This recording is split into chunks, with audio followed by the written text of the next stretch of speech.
Hola, ¿qué tal, jóvenes? En esta sesión grabada vamos a realizar algunos ejercicios en los que se tengan que aplicar las tablas que contienen información de inercias rotacionales para distintos cuerpos rígidos. La finalidad es entonces aprender a ocuparlas e identificar cómo se tienen que emplear. Bueno, para ello consideremos el primer problema, el que tenemos en pantalla.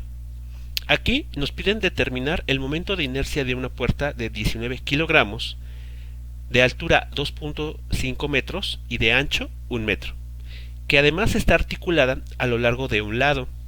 Nos piden ignorar el espesor de la puerta.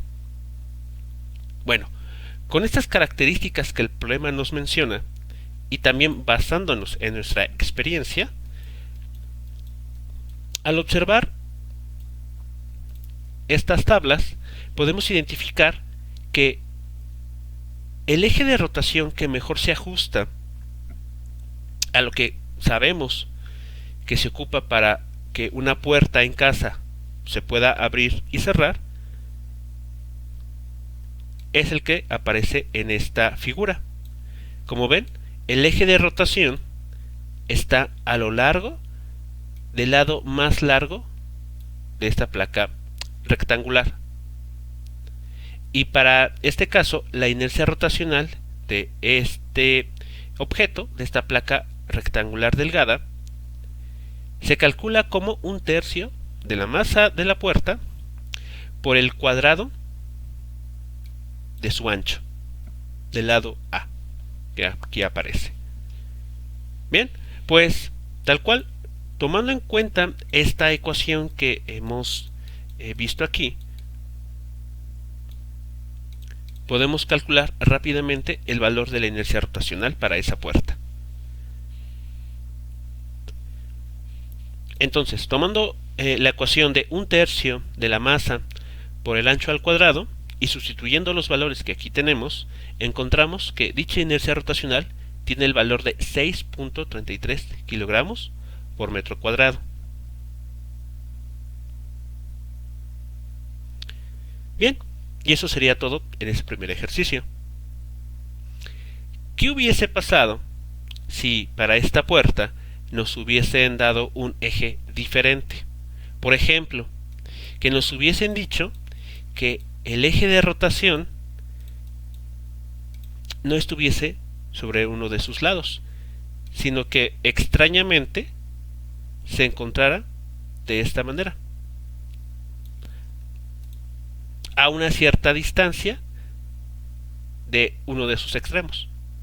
Bueno, pues en ese caso podríamos ocupar el teorema de ejes paralelos para determinar la inercia rotacional de la puerta alrededor de este otro eje ficticio que aquí estamos dibujando. O en un caso aún más extraño, si la puerta tuviese que girar de esta manera, con el eje pasando justo por la parte central y siendo perpendicular al plano de la puerta, entonces habríamos que ocupar esta ecuación, donde, como podemos notar, necesitamos nuevamente la masa de la puerta, pero ahora sí necesitamos los cuadrados de sus dos lados, de la altura y del ancho. Bien, vamos a ver el siguiente ejercicio, que no va a estar tan simple como el que acabamos de resolver. Bueno, en este problema nos dicen lo siguiente: dos esferas sólidas uniformes de masa m y radio r0 están conectadas por una varilla sin masa y además delgada de longitud r0, de manera que sus centros están a una distancia de 3 veces r0. La primera cuestión a determinar es el momento de inercia de este sistema, de estas dos esferas sólidas conectadas con una varilla delgada, con respecto a un eje perpendicular a la varilla en su centro. E inciso B, nos preguntan cuál sería el error porcentual si las masas de cada esfera se supusieran concentradas en sus centros, y se hiciera un cálculo más sencillo. Bueno, para entender cuál es la situación aquí, vamos a recurrir a un dibujo para poder identificar en él toda la información que el problema nos está brindando. Bueno, en esos dos esquemas que aparecen en pantalla se están ilustrando los dos casos que el problema menciona. En la figura de la izquierda estamos considerando la situación inicial del problema. Dos esferas sólidas con radios R0 que se encuentran conectadas a través de una varilla delgada de longitud 3 veces R0. Y en el esquema de la derecha estamos asumiendo que las esferas no son objetos sólidos, sino que, como el problema indica, podemos asumir que toda la masa que tienen se concentra únicamente en estos puntos. Es decir, en el inciso B nos piden pensar que las esferas se pueden aproximar como partículas puntuales que conservan la masa que tienen, pero no la dimensión del radio, sino que son simplemente dos puntos. Bueno, ahora, retomando la información que el problema nos menciona, nos dice que la barra que conecta a estos dos objetos esféricos tiene una longitud 3 veces R0. Eso quiere decir entonces, notemos que de este punto en la superficie de la esfera hacia el primer centro, aquí tenemos evidentemente una distancia de R0, es decir, el radio de la esfera. Bien, hacia el otro lado, hacia el lado izquierdo de esta figura, tenemos esa otra distancia que igualmente es R0. Por lo tanto, la distancia que hay entre las superficies de las dos esferas es también R0. De ahí entonces que tengamos que la longitud de la barra que las une, de centro a centro, sea 3 veces R0. Bueno, saber esto es muy importante. ¿Por qué? Porque nos mencionan también que este sistema de dos esferas va a estar rotando alrededor de un eje que pasa por la parte central de la barra que las une. Es decir, justo por este punto que tenemos aquí. Esta línea de color verde representa ese eje de rotación. Entonces, podemos concluir que la distancia que hay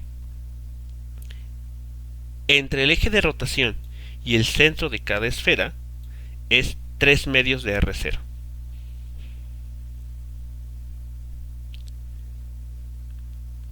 Bien, entonces, para el primer caso, cuando tenemos las esferas con su forma y volumen,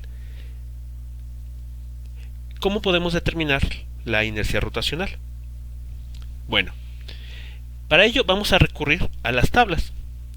Una vez más vamos a recurrir a ellas. Bueno, el problema nos menciona que las esferas son sólidas. Así que para una esfera sólida, la inercia rotacional tiene un valor de 2/5 de la masa de la esfera por el cuadrado de su radio, como vemos aquí. Pero nótese que esta inercia rotacional se calcula considerando que el eje de rotación está pasando por el centro de la esfera. Pero en este problema no está ocurriendo eso. De hecho, lo que está pasando es que el eje de rotación tendría esta orientación. Esta línea de color rojo que he dibujado de forma paralela a esta línea de color azul es el nuevo eje.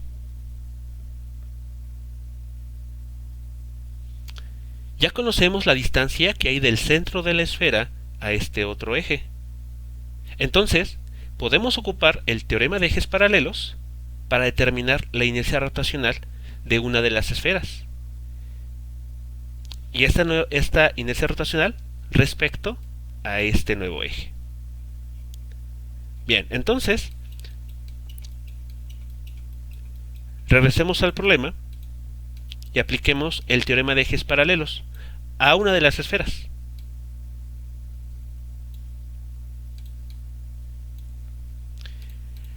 La inercia rotacional total que debemos de determinar simplemente se encontrará sumando la inercia rotacional de los objetos individuales.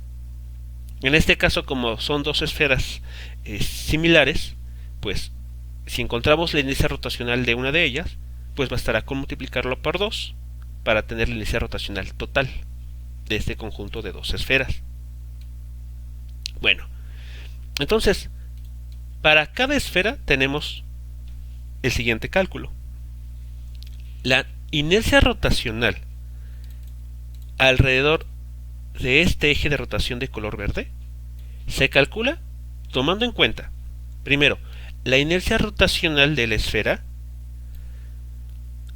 alrededor de un eje que pasa por su centro de masa, el cual, bueno, pues ya vimos que en tablas que tiene el valor de 2/5 de la masa de la esfera por el cuadrado de su radio. Y a este término le tenemos que sumar el producto de la masa de la esfera por esta distancia h elevada al cuadrado. Esta distancia h, recordemos, es la distancia que separa a los dos ejes de rotación, al nuevo y al que pasa por el centro de masa de la esfera, que pues aquí, como vemos, tiene el valor de 3 medios de R0. Es un dato que ya habíamos encontrado anteriormente. Entonces, aquí está la sustitución. 3 medios de R0 se tiene que elevar al cuadrado, multiplicar por m y sumársele a este primer término. Bien, si se hacen las operaciones, estaremos encontrando este resultado.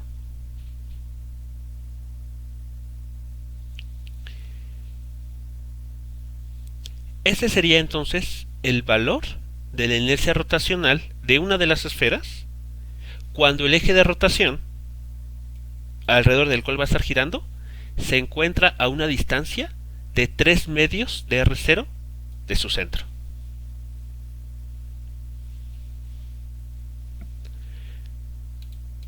Y ya, finalmente, la inercia rotacional para el sistema completo va a ser 2 veces esta inercia rotacional escrita en color azul. Así que bueno, tenemos este resultado. La inercia rotacional vale 53 décimos de la masa por el cuadrado del radio.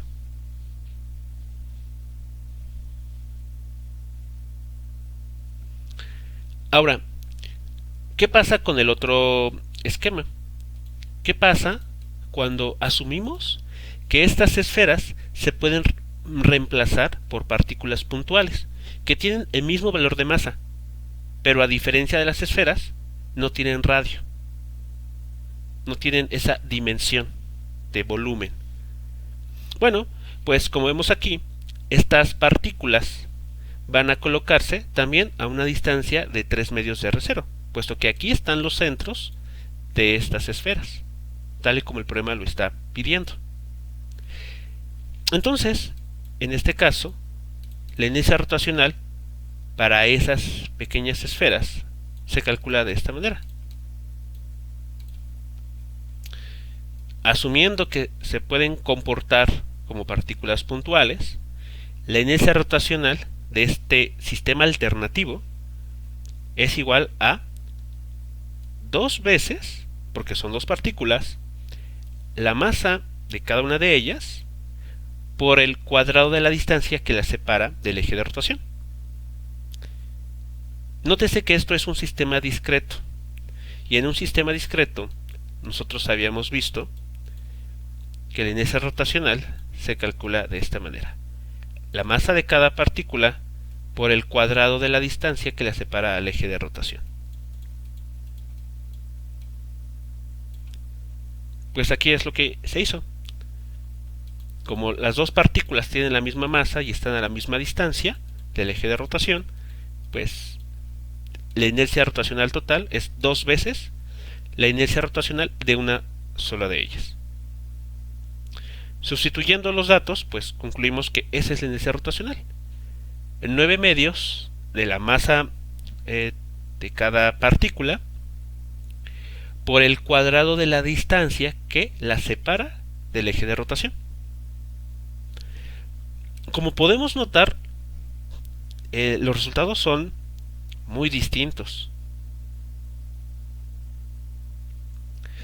Y el problema nos pide entonces determinar el error porcentual que se comete cuando consideramos que un sistema con cuerpos rígidos se puede tratar como un sistema de partículas puntuales. Bueno, entonces para determinar ese error porcentual, lo único que hay que hacer es aplicar esta cuenta que tenemos aquí.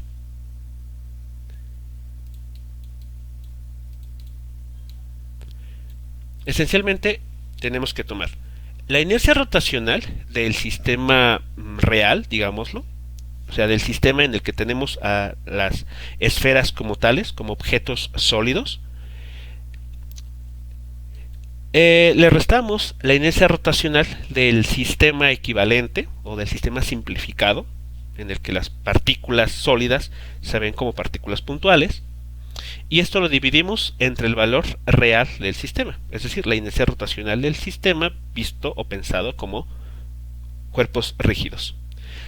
Y como nos piden el error porcentual, pues bastará simplemente con multiplicar por 100.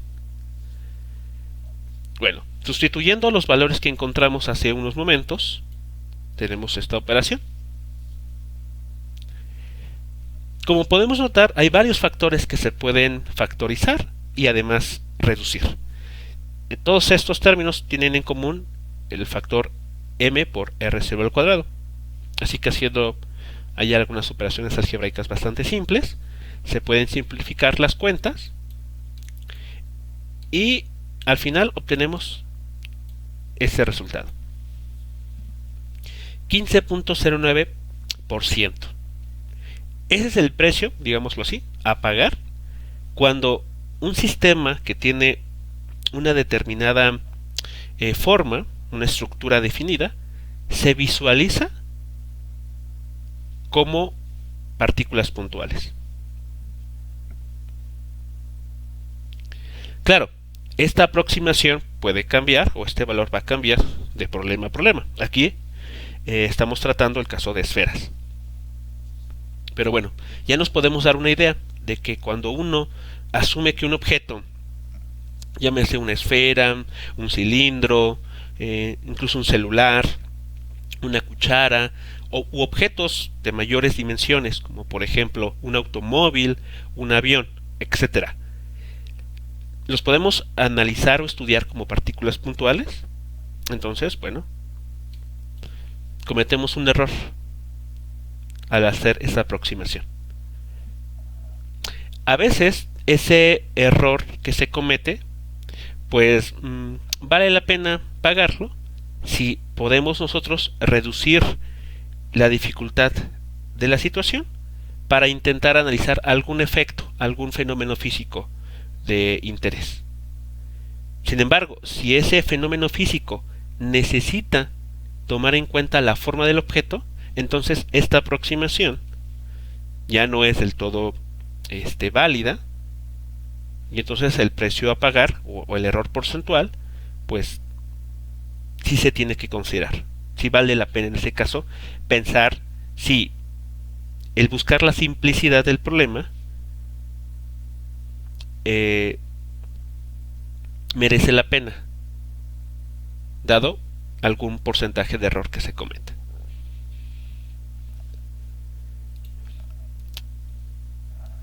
Bien, el siguiente ejercicio que se va a realizar es muy parecido, como vamos a ver a continuación. Bueno, en este problema nos plantean la siguiente situación. Una bola de masa m y radio R1 en el extremo de una varilla delgada sin masa se hace girar en un círculo horizontal de radio R0 con respecto a un eje de rotación AB, como se muestra en la figura. Bien, entonces tenemos el eje de rotación sobre la línea vertical que tenemos aquí dibujada, esta varilla que lo que hace es conectar al eje de rotación con la bola de masa M y radio R1. Nos indican que esta varilla tiene masa despreciable, es muy delgada y sin masa, así que bueno, la masa que realmente vamos a considerar para lo que el problema nos va a solicitar va a ser únicamente el de la bola. Bueno, en el primer inciso nos indican que considerando que la masa de la bola está concentrada en su centro de masa, determinemos el momento de inercia con respecto al eje de rotación AB. En el inciso B nos piden que, utilizando el teorema de los ejes paralelos y considerando el radio finito de la bola, calculemos el momento de inercia de la bola con respecto al eje AB. Y finalmente nos piden determinar el error porcentual introducido por la aproximación de la masa puntual para R1 con valor de 9 centímetros y R0 con el valor de 1 metro.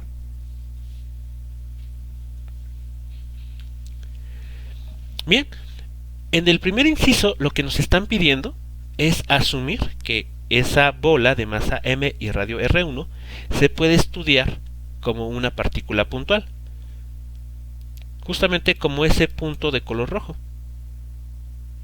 Y en el inciso B nos piden considerar que este objeto sí tiene una forma definida, una forma esférica y que tiene un radio finito R1. Bueno, entonces lo que vamos a considerar ahora pues es la inercia rotacional respecto al eje AB según los dos aspectos que el problema nos está pidiendo. Bueno, en el primer caso nos piden asumir que la masa de toda esa esfera se concentra en su centro de masa, es decir, en este punto.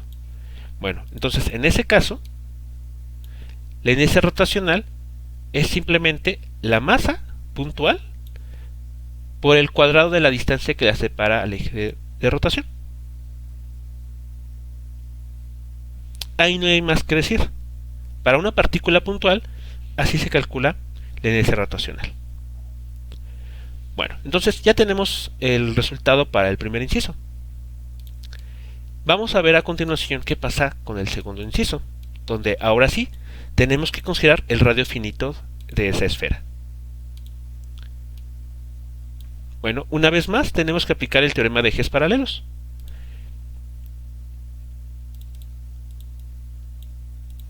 Aquí tenemos la inercia rotacional de este objeto, de este sistema, respecto al eje AB. Y eso se calcula como la inercia rotacional de la esfera, tomando un eje de rotación que pasa por su centro de masa, más el producto de la masa de la esfera por esta distancia h al cuadrado, donde h es la distancia que separa al eje de rotación que pasa por el centro de la esfera al nuevo eje. Bien, entonces de la figura, pues bueno, podemos notar lo siguiente. Esta distancia h, que aquí aparece, es igual a R0. Podemos ver que esta distancia R0 conecta el centro de la esfera con el eje de rotación, lo cual es equivalente a la distancia que separa a este eje de este otro. Así que bueno, aquí lo tenemos. Y esta inercia rotacional que aquí tenemos, pues una vez más, la hemos tomado de tablas para una esfera sólida. 2/5 de la masa por el radio al cuadrado.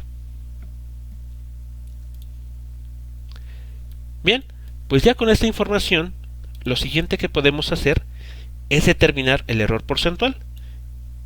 Y esto lo vamos a hacer de forma parecida al inciso anterior. Perdón, al problema anterior. A la inercia rotacional, llamémosla real, o masa pegada a la realidad, le vamos a quitar la inercia rotacional de la aproximación o de la versión simplificada. Y esta resta la dividimos entre el valor real o más realista del sistema. Y bueno, como nos piden el error porcentual, pues habrá que multiplicar por el factor 100. Bueno, en este caso no podemos hacer algunas simplificaciones como el problema anterior. Así que bueno, llegado a algún momento vamos a tener que hacer uso de los datos numéricos que el problema nos menciona. Bueno, los datos numéricos a considerar son los siguientes. Que R0 tiene el valor de 1 metro. Entonces es una distancia equivalente a este valor. Mientras que el radio R1 apenas vale 9 centímetros. Así que si lo vemos desde el punto de vista de la varilla, esa pequeña esfera sí se podría pensar como una partícula puntual. Pero vamos a ver cuánto nos equivocamos si hacemos esa aproximación. Bueno, aquí ustedes pueden ir sustituyendo los datos que el problema menciona para determinar cuál es ese error porcentual. Bien, entonces simplificando la expresión que tenemos arriba y utilizando la información de los radios que el problema nos menciona, podemos notar que el error que se comete es de 0.322%.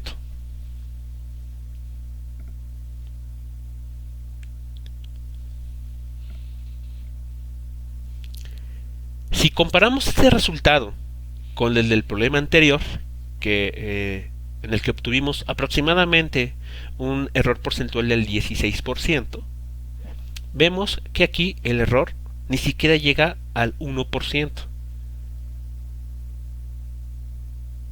¿Y esto a qué se debe? Bueno, a que por los datos del problema, la varilla tiene 1 metro de longitud, mientras que la esfera apenas tiene 9 centímetros de radio. Así que para la varilla de 1 metro de longitud, esa esfera es muy pequeñita. Tan pequeña que podemos pensarla como una partícula puntual. Y al hacer esa consideración, podemos notar entonces que el error es muy pequeño. Así que en esta situación en concreto, si nosotros tuviésemos que trabajar esta esfera para algún otro resultado, para algún otro experimento o situación, no perderíamos mucha información si dejamos de ver a la esfera como tal y la pensamos como una partícula puntual, como un simple punto. Bien, así que bueno, en este caso, en esta segunda situación, podemos notar que aquí sí vale la pena, o el precio a pagar es poco si al sistema real lo pensamos o analizamos como si se tratase de una partícula puntual. En conclusión, pues todo va a depender de la aplicación o del problema que se quiera resolver, así como de los objetos involucrados en ella, sus dimensiones y sus valores de masa. Bien, finalmente tenemos este último ejercicio, que bueno, en este último ejercicio vamos a tener que combinar lo que sabemos de los centros de masa y de las inercias rotacionales. El problema plantea lo siguiente: una rueda delgada, básicamente un disco, un frisbee, de 7 kilogramos de masa y un radio de 32 centímetros, que será la figura que tenemos aquí, se carga en un lado con un peso de 1.5 kilogramos. Es decir, esta partícula se le agrega. Bueno, aquí vale la pena hacer la aclaración que hay un error en cuestión de redacción, porque bueno, sabemos ya de antemano que es un error decir que un objeto pesa una cierta cantidad en kilogramos. Bueno, entonces aquí debemos tomar en cuenta que debería decir masa. Bueno, entonces lo que está pasando es lo siguiente. Ese disco de radio R de 32 centímetros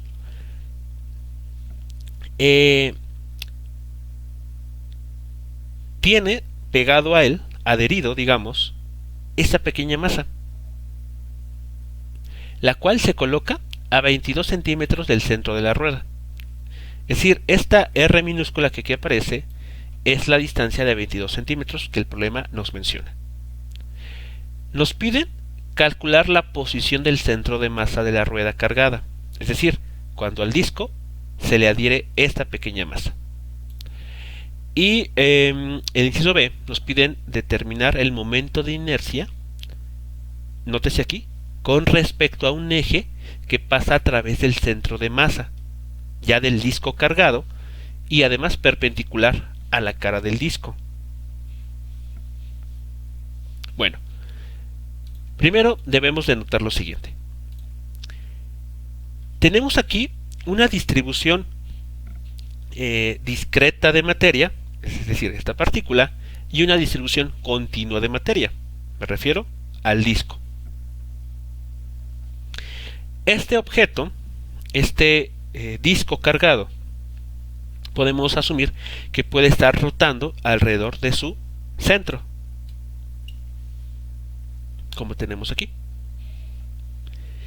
Pero el hecho de que este disco tenga esta masa, sabemos que va a mover el centro de masa del sistema completo. ¿Eso qué quiere decir? Bueno, para el disco, al ser, bueno, el problema no lo menciona, pero lo podemos asumir, al ser homogéneo, su centro de masa va a estar justo en su parte central, en su centro geométrico. Así que en este punto de color blanco tenemos ubicado el centro de masa del disco. Aquí lo vemos. Después tenemos esta partícula puntual, esta pequeña masa colocada en una de las partes, en una sección de este disco. Entonces, si nos olvidamos momentáneamente de la estructura del disco, básicamente tenemos dos partículas puntuales.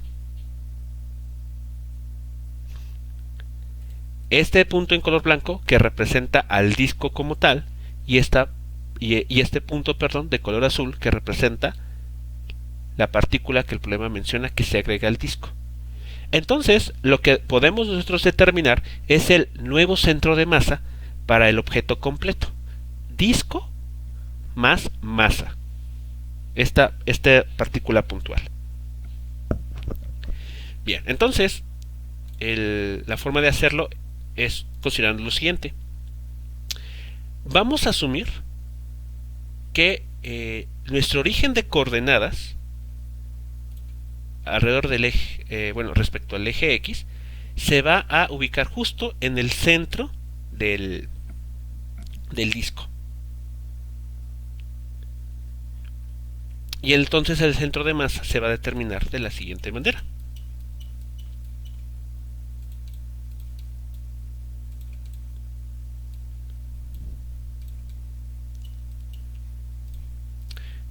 Eligiendo al centro del disco como el origen de nuestro sistema de referencia, nuestro sistema de coordenadas, el centro de masa para un sistema ahora visto como discreto se determina de esta manera: la masa del disco por la posición de su centro más la masa de esa partícula que se está agregando por la posición en la cual se encuentra respecto al origen de coordenadas, y todo esto dividido entre la masa total de este objeto, ¿no? De este conjunto de dos cuerpos. Bueno, evidentemente, como el centro del disco se encuentra en el origen de coordenadas, este término es cero, no participa en el cálculo. Así que lo único que hay que tomar en cuenta es el valor de un kilogramo de 1.5 kilogramos, que es el valor de esa partícula que se está agregando, por 0.22 metros, que es la distancia a la cual se encuentra del origen de coordenadas, que es igual al centro del disco. Y todo esto dividido entre 8.5 kilogramos, que es la masa completa o la masa total del disco cargado.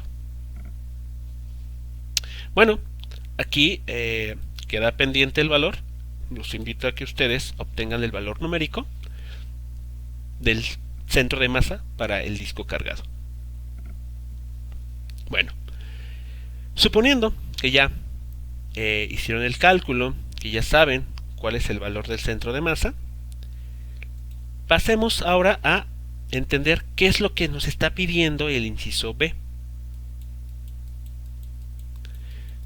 Bueno, el inciso B dice lo siguiente: calcule el momento de inercia de la rueda cargada a través de su centro de masa, perpendicular a su cara. Entonces, lo que nos está diciendo es, bueno, ya que usted conoce ahora el centro de masa de la rueda cargada, que podemos pensar que se encuentra aproximadamente en esta posición, nos piden determinar la inercia rotacional a través de un eje que pasa justo por este punto, justo por el centro de masa.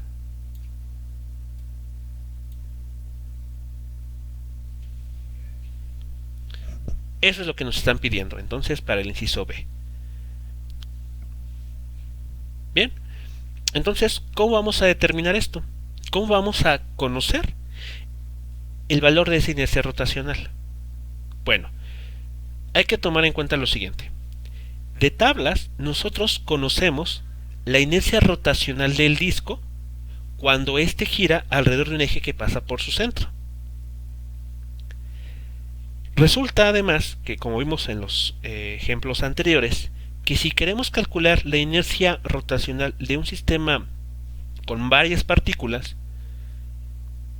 lo único que hay que hacer es sumar las inercias rotacionales de todas ellas, de la partícula 1, de la partícula 2, de la partícula 3 y así sucesivamente. Entonces, si lo pensamos con cuidado, aquí tenemos dos partículas o dos cuerpos con masa: el disco y la partícula de color azul, la partícula puntual. Entonces, en principio, podríamos calcular la inercia rotacional de este objeto, medido respecto al centro geométrico, ¿no? Respecto a este eje que pasa justo por el centro del disco o de la rueda. Y después podemos aplicar el teorema de ejes paralelos.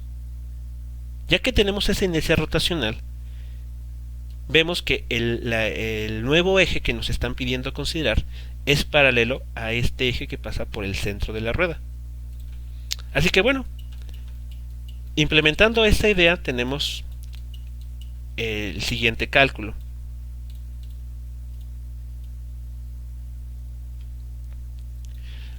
A ver, notemos lo que se tiene. En la línea de color blanco punteada estamos indicando el eje de rotación que ya conocíamos, el que pasa por el centro de la rueda.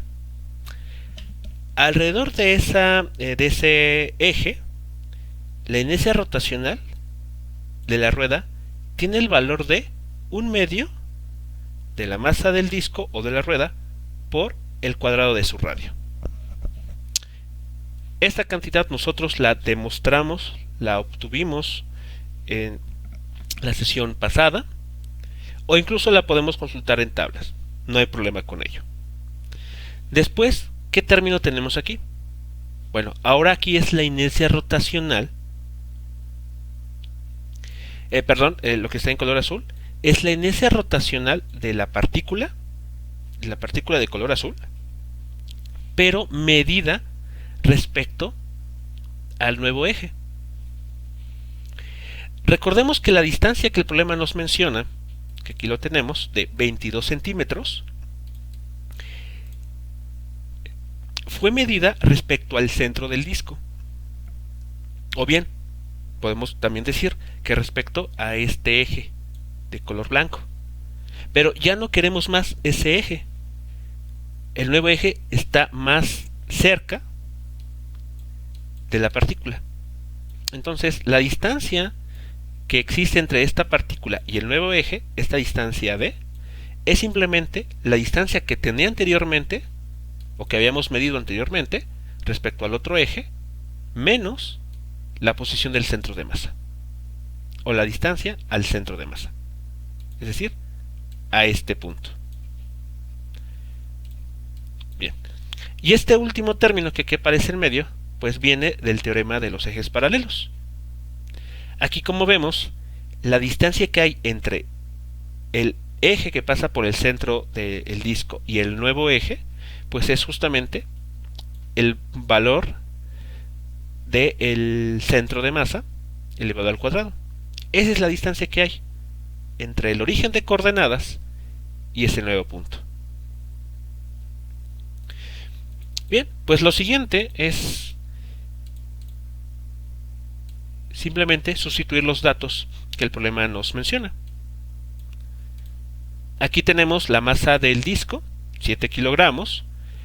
Aquí tenemos el factor 1/2 que multiplica a el valor de su radio elevado al cuadrado, más este término que aquí aparece sin escribir, corresponde al valor del centro de masa, que, bueno, los invito a ustedes a determinarlo de manera exacta, de manera numérica. Y después sumamos el valor de la masa de la partícula, 1.5 kilogramos, por esta diferencia elevada al cuadrado.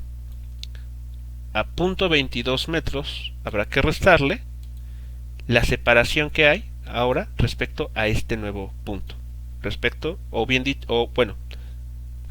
a este nuevo eje de rotación.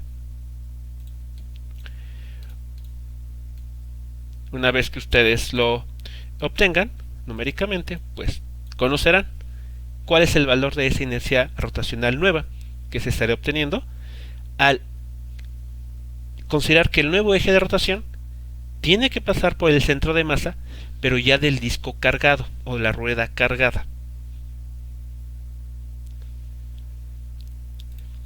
¿Qué pasaría si esta partícula desaparece, se quita de este disco? Bueno, nótese lo que ocurre. El centro de masa sería 0, porque esta masa de 1.5 kilogramos ya no estaría. ¿Y eso qué significa entonces?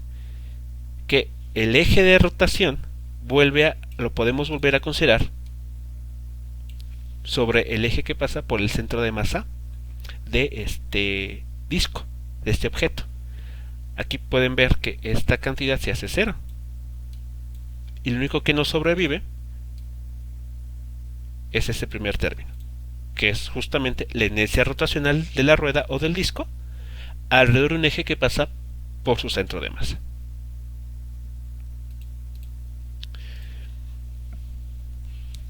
Bien, antes de terminar con esta sesión grabada, quisiera mencionar lo siguiente. En este problema de la bola de masa m y radio r1, se asumió que esta barra era delgada y sin masa. Bueno, ¿qué pasaría si este objeto tuviese una masa, aunque sea pequeña? Por ejemplo, una masa de 10 gramos. Bueno, los invito entonces a que planteen esa situación. ¿Qué sucedería si la masa de esta barra que une a la esfera con el eje de rotación no fuese despreciable, sino que tuviese un valor pequeño, pero no despreciable, no 0? Por poner un número, 10 gramos. ¿qué de lo que se obtuvo en este resultado cambiaría? ¿Cuál sería el error porcentual que se estaría cometiendo en ese problema al decirnos que la barra o que la varilla no tiene masa? Bueno, esa es una pregunta que puede quedarles de tarea y que podrían ustedes, bueno, analizar eventualmente. Bien, jóvenes, pues esto ha sido todo por esta sesión grabada. Espero que tengan una excelente tarde o una excelente noche. Hasta luego.